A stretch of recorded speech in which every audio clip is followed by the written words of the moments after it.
Assalamualaikum warahmatullahi wabarakatuh. Selamat pagi anak-anak. Apa kabar hari ini? Semoga kalian tetap sehat dan terus semangat belajar. Jangan lupa patuhi protokol kesehatan dengan cara mencuci tangan, memakai masker, dan jaga jarak. Anak-anak, pada materi sebelumnya kita telah membahas cerita fantasi. Untuk hari ini materinya adalah teks prosedur. Kompetensi dasar dalam teks prosedur mengidentifikasi teks prosedur tentang cara melakukan sesuatu dan cara membuat sesuatu. Pembelajaran yang harus kalian capai: yang pertama, menentukan ciri umum teks prosedur; yang kedua, mendaftar kata atau kalimat sebagai ciri teks prosedur; dan yang ketiga, menentukan jenis teks prosedur. Itu teks prosedur. Simak penjelasannya berikut ini. Menurut Harsiati, teks prosedur adalah teks berisi instruksi tentang kegiatan yang harus dilakukan agar pembaca atau pemirsa dapat secara tepat dan akurat mengikuti sebuah proses membuat sesuatu, melakukan suatu pekerjaan, atau menggunakan suatu alat. Jadi anak-anak, dapat disimpulkan teks prosedur adalah teks yang berisi instruksi untuk melakukan sesuatu atau membuat sesuatu. Selanjutnya, ciri umum teks prosedur. Yang pertama, menggunakan kalimat imperatif. Kalimat imperatif merupakan kalimat yang bersifat perintah. Contoh, tuanglah air ke panci. Potonglah sosis menjadi 4 bagian. Masukkan daging. Ciri yang kedua, menggunakan kata kerja aktif. Kata kerja aktif adalah kata kerja yang menyatakan suatu tindakan dengan subjek sebagai pelakunya. Contoh, kamu harus memasak telur sampai matang. Kedua, agar padat, kamu harus menggoreng di api yang panas. Kata memasak dan menggoreng merupakan kata kerja aktif. Teks yang ketiga berisikan petunjuk. Petunjuk dalam teks prosedur berupa alat dan bahan serta langkah-langkah yang harus dilakukan. Coba perhatikan teks prosedur berikut ini yang berjudul Cara Membuat Layang-layang.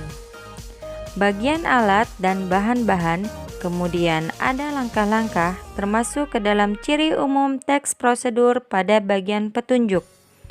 Kemudian kata buatlah, potonglah, dan bentuklah dalam kalimat tersebut termasuk ke dalam ciri umum teks prosedur bagian kalimat perintah. Kemudian yang terakhir ada kata meletakkan.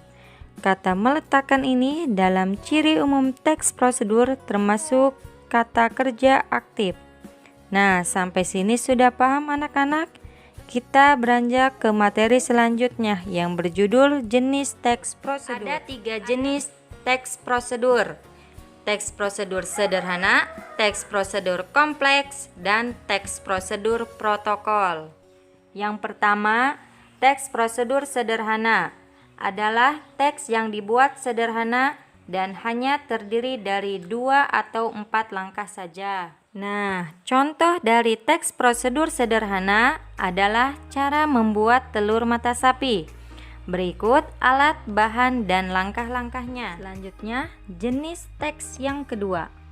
Teks prosedur kompleks adalah teks yang berisi langkah atau tahapan tentang cara melakukan sesuatu secara mendetail dan lengkap.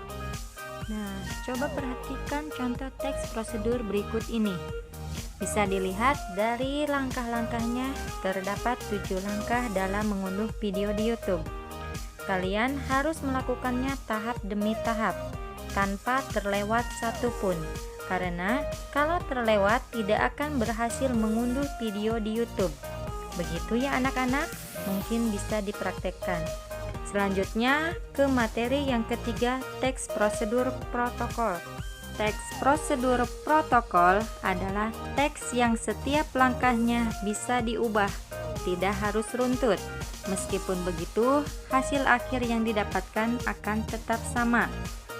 Nah, anak-anak, ini contoh teks prosedur protokol. Silahkan kalian pahami dan cermati. Kesimpulan pembelajaran hari ini, Teks prosedur merupakan teks yang berisi instruksi untuk melakukan sesuatu atau membuat sesuatu.